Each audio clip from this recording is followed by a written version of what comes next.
रात को सोने लगी हैं, ऊपर ब्लैंकेट लिया है और बहन की डेथ हो गई। और दूसरी जो है उसकी हालत ये है कि उसकी आंखें जो है वो काफ़ी सूजी हुई हैं, दोनों आंखों से उसको नज़र भी नहीं आ रहा, पूरा जिस्म उसका फूल चुका है और इस टाइम वो दम वगैरह करवाया गया है, लेकिन अभी तक उसकी हालत जो है वो इंतहाई तशवीशनाक है।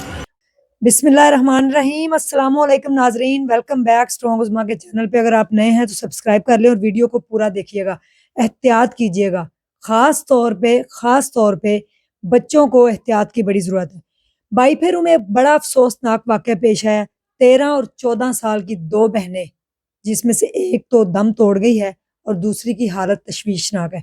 हुआ क्या है ऐसा कि एक उन्होंने ब्लैंकेट ऊपर लिया और दोनों जो हैं वो जान की बाजी हार गई, यानी कि एक बिल्कुल जिंदगी और मौत की जंग लड़ रही हैं और जो दूसरी हैं वो फौरी तौर पे उसी वक्त ही अगले ही लम्हे उनकी डेथ हो जाती है। बाईफेरू में ये वाकया पेश आया कि 13 और 14 साल की दो खूबसूरत बहनें, जिनमें 1 साल का फर्क है, दोनों सहेलियां, दोनों हंसती खेलती स्कूल जाती और घर में इकट्ठे काम करती सब, लेकिन उनमें से एक जो है वो इस दुनिया में नहीं रही और दूसरी की हालत तशवीशनाक है। रात को सोने लगी हैं, ऊपर ब्लैंकेट लिया है और बहन की डेथ हो गई। और दूसरी जो है उसकी हालत ये है कि उसकी आंखें जो है वो काफ़ी सूजी हुई हैं, दोनों आंखों से उसको नज़र भी नहीं आ रहा, पूरा जिस्म उसका फूल चुका है और इस टाइम वो दम वगैरह करवाया गया है, लेकिन अभी तक उसकी हालत जो है वो इंतहाई तशवीशनाक है। उसको हॉस्पिटल में एडमिट भी किया गया है। ये रात को दोनों सोने लगी हैं और इन्होंने ब्लैंकेट ऊपर लिया है और ब्लैंकेट लेने के कुछ लम्हे बाद एक बहन जो है इस दुनिया से रुखसत हो गई और दूसरी जो है उसकी हालत जो है वो बड़ी तशवीशनाक हो गई। ब्लैंकेट के अंदर क्या था? सांप था। और जैसे उन्होंने ऊपर लिया है, एक बहन को उसने जैसे ही काटा है वो फौरन फौत हो गई और जो दूसरी है उसकी उंगली पे काटा है और उसकी आंखें भी सूज गई हैं, सारा जिस्म भी, उसको दम वगैरह करवाया है, हॉस्पिटल के अंदर है, लेकिन उसकी भी बचने की कोई भी उम्मीद नहीं है। इसीलिए कहा यह जाता है कि जब भी आप सोने लगे, ये नसीहत है, अपने बच्चों को भी समझाएं और खुद भी इस चीज को देखें। जब भी सोने लगे तो बिस्तर जो है उसको अच्छी तरह झाड़ें, उसकी चद्दर, उसका ब्लैंकेट, जो भी चीज है, बेडशीट है, उसको अच्छी तरह झाड़ कर फिर उसको बिछाएं और उसके बाद सोएं।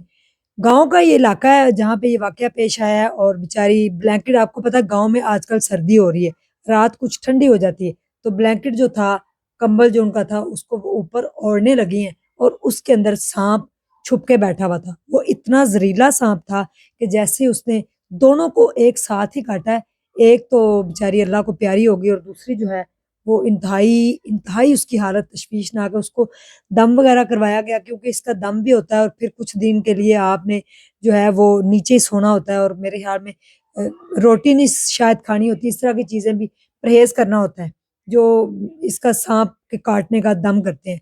लेकिन अगर हॉस्पिटल में जाया जाए तो वहाँ पे भी साँप के कुछ इंजेक्शंस वगैरह वैक्सीन होती हैं, जो दी जाती है, जिसकी वज़ह से इंसान जो है वो ठीक हो जाता है। अब दूसरी जो बहन है, अगर तो वो ठीक होती है तो फिर उसका इंटरव्यू करेंगे हम और उससे पूछेंगे कि ये जैसे उन्होंने ऊपर लिया उसके अंदर छुपा हुआ था सांप, और वो ब्लैंकेट उन्होंने किस कमरे में रखा था जहाँ से लाके वैसे ही उन्होंने अपनी चारपाई पे या बेड पे रखा है और उसको ओढ़ा है, तो उसके अंदर से वो फौरन निकल के काट गया। कीड़े मकोड़े, ये चीजें जो होती हैं, ये छुपने की जगह ढूंढती हैं जब सर्दी आने लगती है। जैसे ही बरसात का मौसम होता है, ये हबस होती है, तो ये जमीन से बाहर आ जाते हैं। इसीलिए हदीस भी है कि जब भी आप जूता पहने उसको झाड़ कर पहने, कपड़े हैं अगर तो उनको भी झाड़ कर पहने, और बिस्तर बिछाएं तो उसको भी अच्छी तरह से झाड़ें और देखें। तो दो हंसती खेलती जिंदगी जो है वो बर्बाद हो गई हैं, छोटी सी एक गलती की वजह से कि उसको ब्लैंकेट को यानी कि झाड़ा नहीं गया, जैसे रूम में पड़ा हुआ था वैसे ही ला के वो रख लिया और उसको उन्होंने ऊपर ले लिया। तो पता नहीं वो अब किस रूम में था, उसके अंदर वो कैसे छुपा है, कहाँ से वो आया है। गाँव में अक्सर ही, शहर में भी होते हैं सांप लेकिन गाँव में ज़्यादा होते हैं, अक्सर ही चलते फिरते घरों के अंदर घुस जाते हैं और फिर बिस्तर के अंदर इस तरह की जगहों के ऊपर आ जाते हैं। जब यानी कि खाना वगैरह भी खा रहे हो लोग तो पास से भी गुजर जाते हैं। गाँव में इतने ज़्यादा सांप होते हैं। आजकल मौसम थोड़ा-सा ठंडा सा हो रहा है, जिसकी वजह से सांप जो हैं वो छुपने की जगह ढूँढ रहे हैं। ब्लैंकेट के अंदर सांप था और दोनों बहनें बेचारी इकट्ठी सोती थी, हँसती-खेलती। एक तो उसकी आपस में दोस्ती भी खत्म हो गई, एक बहन नहीं है, और दूसरी के लिए दुआओं की दरख्वास्त है کہ اللہ پاک جو ہے نا اسے صحت دے، اور جب بھی آپ سونے لگیں، سونے سے پہلے اپنے بستر کو ضرور جھاڑیں۔ Thank you so much, comment section میں آپ اپنی رائے دے سکتے ہیں۔ اللہ حافظ۔